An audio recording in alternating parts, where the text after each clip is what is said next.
जब आप UP PCS के 15 साल के पेपर को उठा के थोड़ा गौर से देखेंगे और उसका इन्वायरमेंट वाला सेक्शन देखेंगे तो आप पाएंगे कि 15 साल में 6 बार ये क्वेश्चन कहीं ना कहीं पूछा गया है। अब वो चाहे मैच दी आमने सामने वाले को मिलाने वाला हो, चाहे सीधे सीधे पूछ ले, और वो क्या है, कन्वेंशन।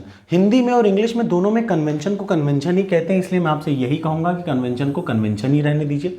ठीक, ये अलग अलग समझौते होते हैं किसी चीज़ों को लेकर के, पर्यावरण से संबंधित किसी एक चीज़ को लेकर के जो समझौते होते हैं वो इंपॉर्टेंट कन्वेंशन है। वैसे तो बहुत सारे हैं, लेकिन जो पिछले पेपरों में जो फिक्स आए हुए हैं मैं उन्हीं पे डिस्कस करूंगा और जल्दी से खत्म करूंगा।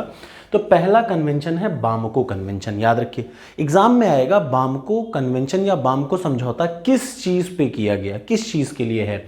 तो याद रखिएगा, अफ्रीका के देशों में, अफ्रीकन कंट्रीज में किसी भी हेजार्डस वेस्ट को इंपोर्ट ना किया जाए। होता नहीं जैसे कंट्री कहीं से सेकेंड हैंड कुछ खरीद लें, हेजार्डस वेस्ट, हेजार्डस मतलब जो खतरनाक है, जो हमारे सेहत के लिए खतरनाक है, ऐसे वेस्ट को इंपोर्ट ना करने दिया जाए अफ्रीका में। इससे है संबंधित बामको कन्वेंशन। दूसरा आता है तेहरान। ईरान में ये जगह है तेहरान। ठीक, ईरान के तेहरान में ये कन्वेंशन हुआ, और ये कन्वेंशन किसके लिए है याद रखिएगा, मैरीन इन्वायरमेंट के लिए। कैस्पियन सागर में जो मैरीन इन्वायरमेंट, जो मछलियों का जितना भी समुद्री क्षेत्र है और उनमें रहने वाला जो भी इन्वायरमेंट है, समुद्री, कौन सा समुद्र, कैस्पियन सागर। कैस्पियन सागर में जो मैरीन इन्वायरमेंट है, जो समुद्री इकोसिस्टम है, उससे संबंधित है क्या, तेहरान कन्वेंशन। ये 2 बार आया है। अगला आ जाइए नेक्स्ट, वियना कन्वेंशन, बहुत ज़रूरी है। वियना और मॉन्ट्रियल प्रोटोकॉल, ये दोनों याद रखिएगा, चाहे मॉन्ट्रियल वो कहे चाहे वियना कहे, ये दोनों संबंधित है ओजोन लेयर से। किससे, ओजोन लेयर से संबंधित है। कौन कौन सा, वियना कहें चाहे मॉन्ट्रियल कहें, ये बात को आपको एकदम रट डालनी चाहिए, ये तो हर बार ही आ जाता है, ozone layer depletion, ozone layer depletion. ये दोनों किससे संबंधित हैं, ओजोन लेयर से संबंधित है क्या, मॉन्ट्रियल कहे चाहे वियना कहे। अगला आ जाइए, मीनामाटा समझौता या मीनामाटा सम्मेलन या मीनामाटा कन्वेंशन। मीनामाटा का मतलब, म का मतलब मरकरी, याद रखिएगा। मीनामाटा किस पे बेस्ड है, मरकरी से रिलेटेड कन्वेंशन पे बेस्ड है। बहुत ज़रूरी है, बहुत बार आ भी चुका है।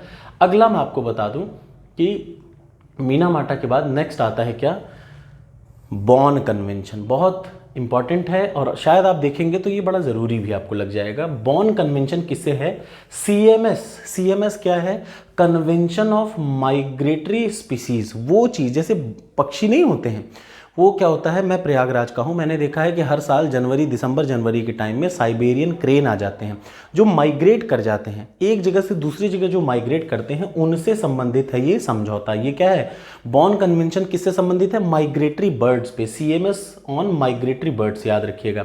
सीएमएस ऑन माइग्रेटरी बर्ड्स को कब लागू किया, 1979 में, और इफेक्टिव हुआ 1983 में। ये बहुत ज़रूरी है। कन्वेंशन ऑफ माइग्रेटरी स्पीसीज, ये इस पे समझौता 1979 में हुआ और ये लागू हुआ 1983 में। ये किस पे था, माइग्रेटरी बर्ड्स, मतलब एक जगह से जो चिड़ियाएं उड़ के यहाँ चली जाती हैं, उन बर्ड्स के बारे में, उन चिड़ियों के बारे में। हिंदी इंग्लिश में प्लीज़ बिल्कुल परेशान मत होइएगा, जो चीज़ें ज़रूरी हैं वो चीज़ें आपको दोनों भाषाओं में। अब जैसे आप मुझसे कहेंगे तो मैं आपको कल से पढ़ाऊंगा करंट अफेयर्स, पहले हिंदी में पढ़ाऊंगा, तो मैं भी तो ऑब्वियसली मैं एक इंग्लिश वाला हूँ, लेकिन फिर भी मुझे हिंदी भी आती है, तो आपको चीज़ें दोनों पता होनी चाहिए। अब वो समझ नहीं रह गया कि नहीं सर हम शुद्ध हिंदी बोलते हैं, ये सब मत बोला करिए, ठीक है। दोनों चीज़ जो बेहतर लगे उसको यूज़ करिए। वॉशिंगटन कन्वेंशन, याद रखिएगा, वॉशिंगटन कन्वेंशन किससे संबंधित है, तो सबसे ज़रूरी याद रखिएगा, वॉशिंगटन कन्वेंशन संबंधित है साइट्स से। अब कमेंट बॉक्स में कमेंट करके इसका फुल फॉर्म आप बताइए, साइट्स से संबंधित है, ठीक है। वॉशिंगटन कन्वेंशन किससे संबंधित है, साइट से। कमेंट बॉक्स में इसका बस आप फुल फॉर्म का मतलब आप मुझे बता दीजिए कमेंट बॉक्स में, और ज़रूर करिएगा। अगला आ जाइए, बेसल समझौता, बेसल कन्वेंशन, बहुत ही ज़रूरी है। ये किसके लिए है, याद रखिएगा, जितने भी हैजार्डस वेस्ट होते हैं और उनके डिस्पोजल, मतलब जितने भी खतरनाक जो वेस्ट होते हैं, ठीक है, उनका डिस्पोज कैसे किया जाए उस पे है।